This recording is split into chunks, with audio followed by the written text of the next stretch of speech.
दोस्तों नमस्कार। कल हम लोगों ने जीएस की सीरीज में पॉलिटी को शुरू किया था और हम संविधान के विषय में चर्चा कर रहे थे। संविधान में कल हम लोगों ने अनुच्छेद 1 को समझने का प्रयास किया था। आज अगर उसको हम थोड़ा सा रिवाइज करने का प्रयास करें तो हम क्या कहेंगे कि अनुच्छेद 1 इसमें क्या है, India that is Bharat shall be union of states.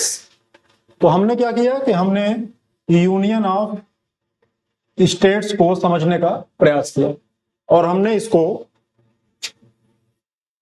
America से और हमने इसको भारत से दोनों से तुलना किया और इसको समझने का हमने प्रयास किया।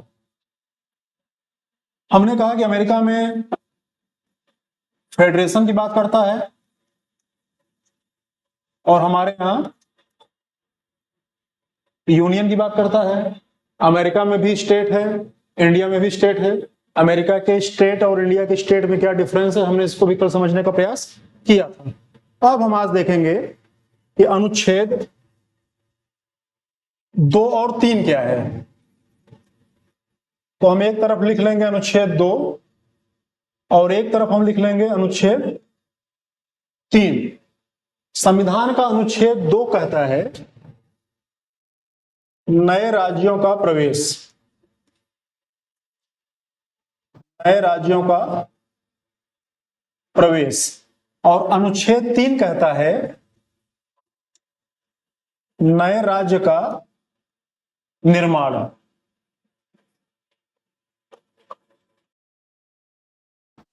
देखिए दोनों में फर्क है और परीक्षा में यहीं से प्रश्न पूछा जाता है।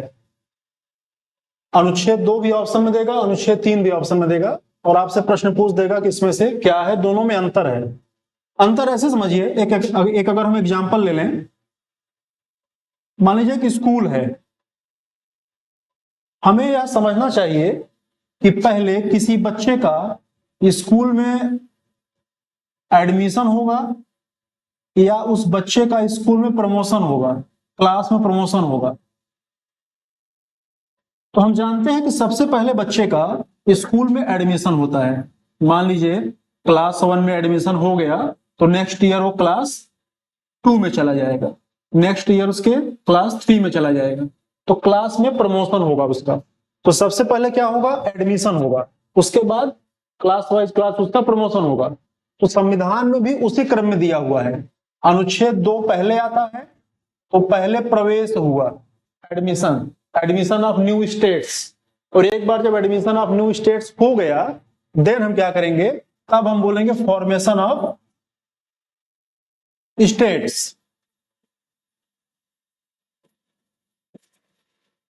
यहां पे क्या है, यहां एडमिशन ऑफ स्टेट 2 नंबर पे, 2 पहले आता है और 2 के बाद 3 आता है। तो यहां पे हम इसको इस तरह से याद करने का प्रयास करेंगे, आपस में कोरिलेट कर लेंगे कि पहले बच्चे का एडमिशन होगा फिर उसका क्लास वाइज क्लास प्रमोशन होगा। लेकिन देखिए समझिए है क्या, अगर इसको थोड़ा सा हम टेक्निकल तरीके से समझें तो नए राज्यों का प्रवेश और नए राज्यों का निर्माण, इसका क्या मतलब है। तो आप समझिए कि यदि किसी भूभाग को, यदि कोई भूभाग को जो भारत का हिस्सा नहीं है, जो भारत का भाग नहीं है, यदि उसे हम भारत में सम्मिलित करेंगे और हम उसे भारत का भाग बनाएंगे तो इसे हम कहेंगे नए राज्यों का प्रवेश। और यह जो प्रक्रिया है ये अनुच्छेद 2 के अंतर्गत संचालित होगी। लेकिन यदि कोई भारत का भूभाग जो भारत का हिस्सा ऑलरेडी है, यदि हमने उसकी सीमाओं में परिवर्तन किया, उसके आकार में परिवर्तन किया, 2 राज्य को मिला के हमने एक तीसरा राज्य बना दिया, यदि पहले से एग्जिस्ट कर रहे राज्य की सीमा में, नाम में, उसके भौगोलिक स्थिति में हमने परिवर्तन करने का प्रयास किया तो ये होगा नए राज्यों का निर्माण और इसकी प्रक्रिया अनुच्छेद 3 के अंतर्गत संपादित की जाएगी। ये दोनों में फर्क है। एक बार इसको फिर से आप जो समझ लीजिए कि नए राज्यों का प्रवेश और नए राज्यों का निर्माण क्या है। मान लीजिए ये हमारा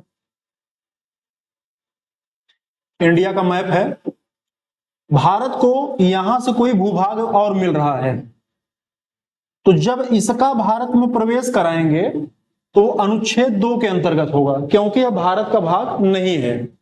लेकिन यदि भारत में ऑलरेडी कोई राज्य पहले से है, मान लीजिए ये इस तरीके से पहले उत्तर प्रदेश था सन 2000 के पहले, और पहले से अगर किसी राज्य की सीमा में हमने परिवर्तन किया, हमने काट के कोई दूसरा राज्य बना दिया, हमने सन 2000 में यहां से काट के उत्तराखंड बना दिया, तो यह जो प्रक्रिया है वह अनुच्छेद 3 के अंतर्गत संपादित की जाएगी। ये दोनों में फर्क है। तो पहले से एग्जिस्ट अगर कर रहा होगा तो अनुच्छेद 3, और अगर नए भूभाग का हमने जो है सम्मिलन किया तो वो अनुच्छेद 2। ये दोनों में डिफरेंस है। अब इसके आगे देखेंगे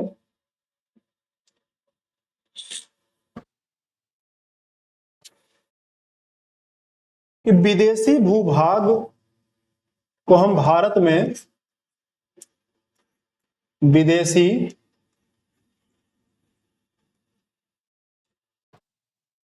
भाग का अर्जन कैसे होगा।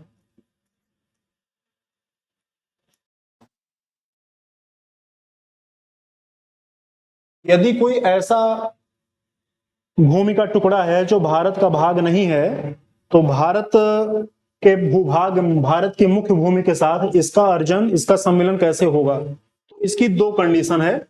पहली कंडीशन यह है कि सबसे पहले अंतरराष्ट्रीय संधि करनी पड़ेगी।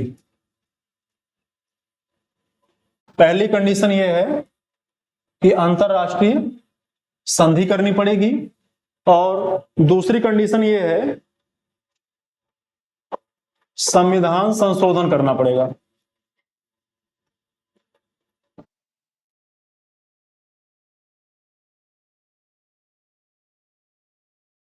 इस बात को आप जो समझने का प्रयास करेंगे। यदि हम किसी विदेशी भूभाग का भारत में सम्मिलन करते हैं, भारत में अटैच करते हैं, भारत में उसको शामिल करते हैं, तो हमें 2 कंडीशन फॉलो करना पड़ेगा। पहले हमें अंतरराष्ट्रीय संधि करनी पड़ेगी, और दूसरा काम हमें क्या करना पड़ेगा, हमें संविधान में संशोधन करना पड़ेगा। ये 2 काम हमें करना पड़ेगा। अब हम देखते हैं अनुच्छेद 3 को थोड़ा सा और हम डिटेल में जो है समझने का प्रयास करेंगे।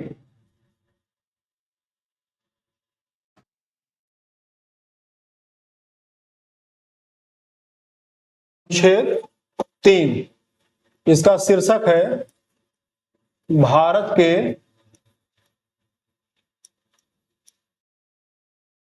मौजूदा राज्यों, भारत के मौजूदा राज्यों का पुनर्गठन व परिवर्तन। भारत के मौजूदा राज्यों का पुनर्गठन व परिवर्तन। तो देखिए इसमें होता क्या है, इसमें क्या हो सकता है। यह अनुच्छेद जो है देश की संसद को यह अधिकार देता है कि वह किसी राज्य की भौगोलिक सीमा को, किसी राज्य के क्षेत्रफल को क्या कर सकता है, बढ़ा सकता है, और क्या कर सकता है, घटा सकता है। सीमा में परिवर्तन कर सकता है, और क्या कर सकता है, नाम में परिवर्तन कर सकता है। ठीक है, जैसे एक एग्जांपल हम ले लें, जब उत्तर प्रदेश का विभाजन सन 2000 में हुआ था, तो उस समय जो उत्तर प्रदेश से राज्य कटकर अलग हुआ था उसका नाम था उत्तरांचल। बाद में इसका नाम क्या हो गया, उत्तराखंड। क्या हो गया, उत्तराखंड। तो उत्तर प्रदेश को दो भागों में विभाजित करने का अधिकार किसके पास है? देश की संसद के पास, और किसी के पास नहीं है। इसमें राज्य की विधानसभा का, राज्य की विधानमंडल का कोई रोल नहीं है। आगे हम देखेंगे विधायी प्रक्रिया में क्या रोल होता है, हालांकि रोल वो नगण्य है, तो हम कह सकते हैं कि राज्य की विधानमंडल का कोई रोल नहीं है। तो उत्तर प्रदेश का विभाजन करने का अधिकार किसे है? संसद को। जब हम संसद कहेंगे तो संसद का मतलब हम जानते हैं, संसद के तीन भाग होते हैं, प्रेसिडेंट, लोकसभा और राज्यसभा। फिर हमने कहा कि उत्तरांचल से नाम बदलकर उत्तराखंड कर दिया गया, तो नाम में परिवर्तन करने का अधिकार किसको है? वह भी अधिकार किसको है? देश की संसद को, और किसी के पास अधिकार नहीं है। इसी अनुच्छेद 3 के अंतर्गत हम एक और चीज समझने का प्रयास करेंगे, वो है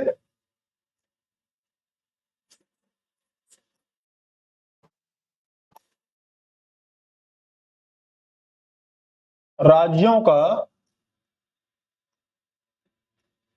निर्माण। राज्यों का निर्माण, तो राज्यों का निर्माण कौन करेगा? संसद करेगी। तो देखिए संसद क्या कर सकती है, राज्यों का निर्माण कैसे कर सकती है? वह किसी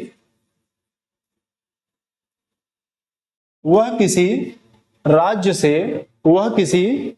से उसके किसी क्षेत्र को, उसके किसी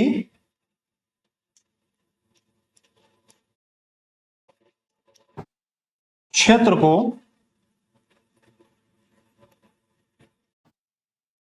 अलग करके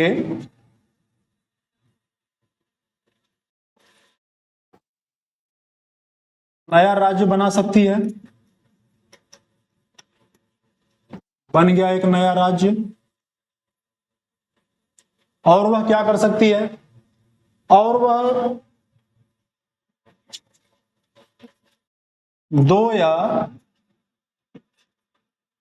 दो से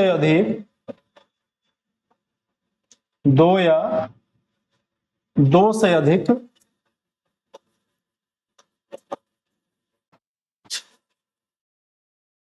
राज्यों को मिलाकर एक बड़े राज्य का निर्माण कर सकती है। और वह क्या कर सकती है? और वह कुछ राज्यों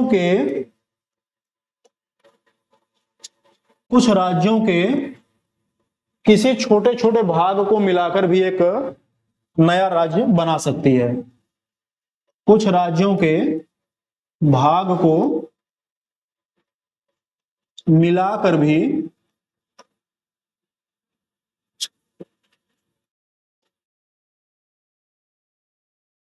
नया राज्य बना सकती है, नए राज्य का निर्माण कर सकती है। और वह क्या कर सकती है? और वह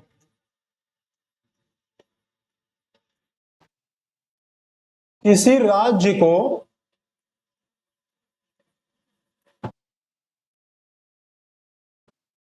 दूसरे राज्य में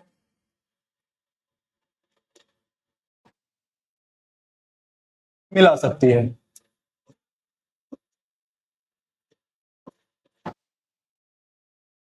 इतना काम संसद कर सकती है। तो संसद क्या कर सकती है? संसद जो है वर्तमान राज्य के किसी भाग को अलग करके एक नया राज्य का निर्माण कर सकती है। संसद दो राज्यों को मिलाकर एक नया राज्य बना सकती है। कुछ राज्यों के थोड़े थोड़े भाग को मिलाकर भी एक नया राज्य बना सकती है। और अंत में वह किसी राज्य को दूसरे राज्य में मिला सकती है। तो ये सारी जो प्रक्रिया है वो अनुच्छेद 3 के अंतर्गत हो रही है। अब हम आगे समझेंगे कि इसकी विधायी प्रक्रिया क्या है, आखिर ये सब होगा कैसे। तो लिखेंगे विधायी प्रक्रिया। ये सब तो कहने की बातें थी, हमने कह दिया, लेकिन इसकी विधायी प्रक्रिया क्या है, इसका विधिक रूप क्या है, कैसे इसको करेंगे। तो देखिए जब कोई ऐसा प्रस्ताव आएगा नए राज्य के निर्माण या नए राज्य की सीमा में परिवर्तन या नए राज्य के नाम में परिवर्तन, जब भी कभी ऐसा प्रस्ताव आएगा तो क्या होगा, सबसे पहले इस पर राष्ट्रपति की पूर्वानुमति चाहिए।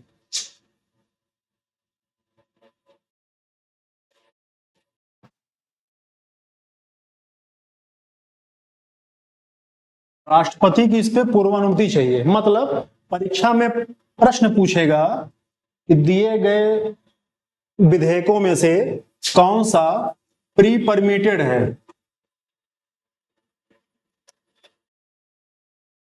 प्री परमिटेड बिल, तो हमें यह ध्यान रखना चाहिए कि अनुच्छेद 3 के अंतर्गत जब कभी राज्यों के निर्माण से संबंधित कोई प्रस्ताव हमारे सामने आएगा तो वह राष्ट्रपति के लिए, राष्ट्रपति के समक्ष आएगा, राष्ट्रपति की पूर्वानुमति के लिए, और राष्ट्रपति उस पर अपनी पूर्वानुमति देते हैं। ये प्री परमिटेड होता है।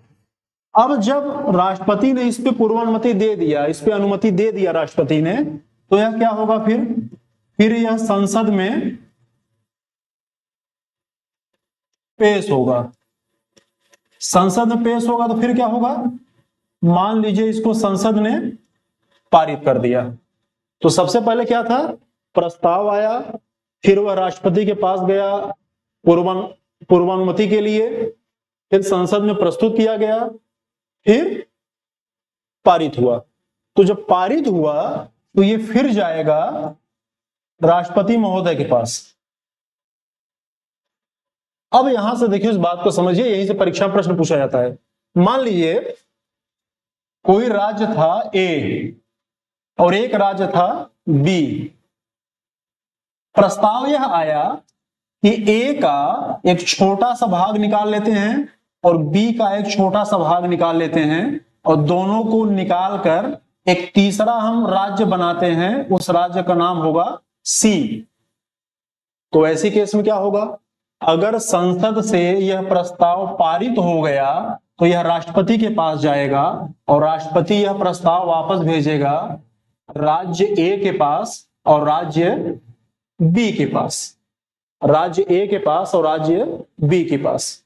अब यहां से क्या होगा, यहां पे दो चीजें हो सकती हैं, या तो जो राज्य ए है यह इस पे सहमति दे दे कि हाँ आपने जो प्रस्ताव दिया है बहुत अच्छा है, हम इसका समर्थन करते हैं। ए मतलब राज्य ए के पास जब प्रस्ताव गया तो राज्य ए ने अपनी जो है विधायिका में उस प्रस्ताव को पेश किया और वहां से उसे एक एप्रोप्रिएट आंसर मिल गया। मान लीजिए ए ने सहमति दे दिया, ये भी हो सकता है कि ए सहमति ना दे, बी के साथ भी वही होगा, बी के पास जाएगा, हो सकता है बी सहमति दे दे या हो सकता है बी सहमति ना दे।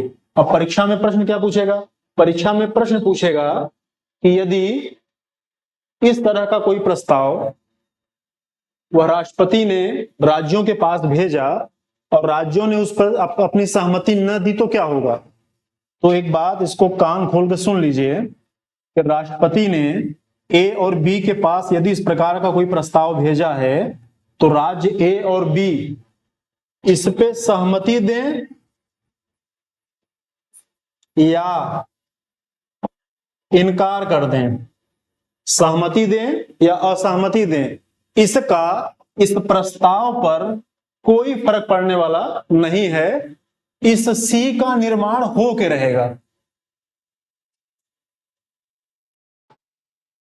फिर से सुन लीजिए, यदि राष्ट्रपति ने राज्यों के पास इस प्रकार का कोई प्रस्ताव भेजा कि हम आपके राज्य में से थोड़ा थोड़ा टुकड़ा निकाल कर हम जो है एक नया राज्य सी बना रहे हैं और ऐसा संसद में पेश हुआ है, संसद ने इसको पारित भी कर दिया है, अब बताइए आपका इस पे क्या विचार है। तो इनका विचार या तो सकारात्मक हो या तो नकारात्मक हो, चाहे जो हो, इनके विचार का कोई फर्क पड़ने वाला नहीं है, इस राज्य सी का निर्माण हो के रहेगा। इसका मतलब यह है कि संसद ने जो प्रस्ताव पारित कर दिया है वह प्रस्ताव अपने जो है मूर्त रूप में प्रकट होगा, मतलब राज्य सी का निर्माण होगा। यही से प्रश्न पूछा जाता है। तो प्रश्न क्या पूछेंगे, मान लीजिए ए ने इनकार कर दिया तो क्या होगा, बी ने इनकार कर दिया तो क्या होगा, दोनों ने इनकार कर दिया तो क्या होगा, ए इनकार करे बी इनकार करे चाहे दोनों इनकार कर दे, उससे कोई फर्क पड़ने वाला नहीं है। यह प्रस्ताव जो है यह पारित मान लिया जाएगा और नए राज्य का निर्माण होगा। अगला देखिए अनुच्छेद 4।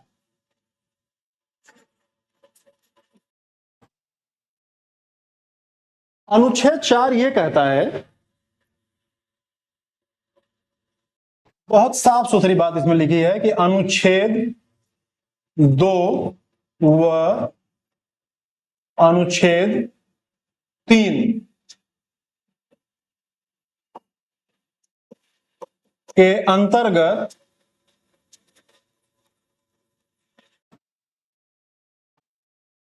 किया गया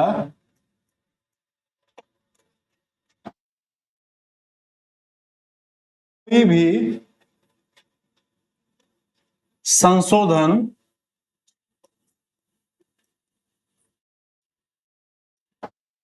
संविधान संशोधन नहीं माना जाएगा। संविधान संशोधन नहीं माना जाएगा। ये क्या है, इसको समझिए।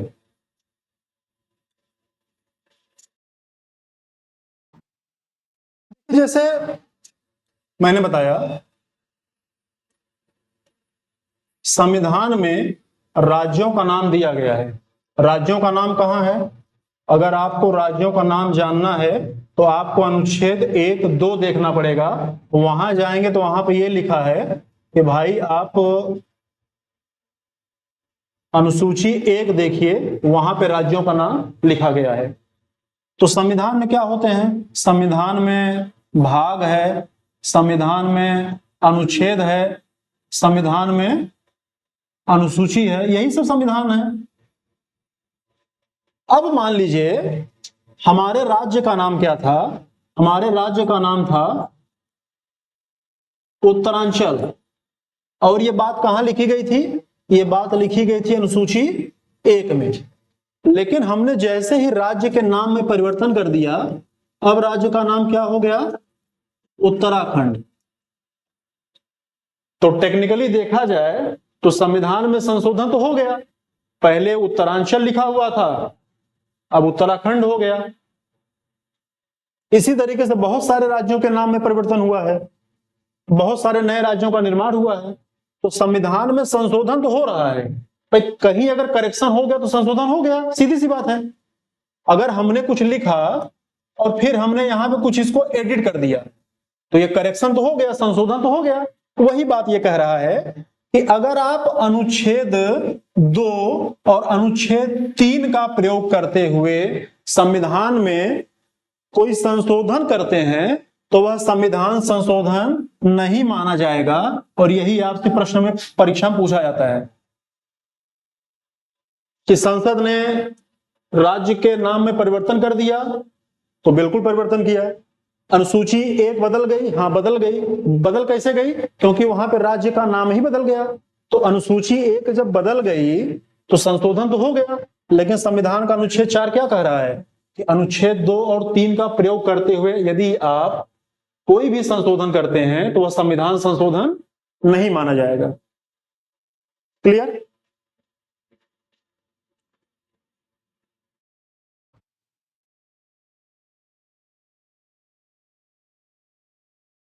तो कल हमने देखा था संविधान के अनुच्छेद 1 के विषय में, आज हमने 2, 3, 4 के विषय में देखा।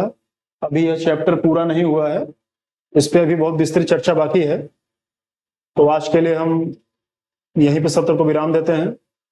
इसके आगे की चर्चा कल के वीडियो में होगी। तब तक के लिए नमस्कार।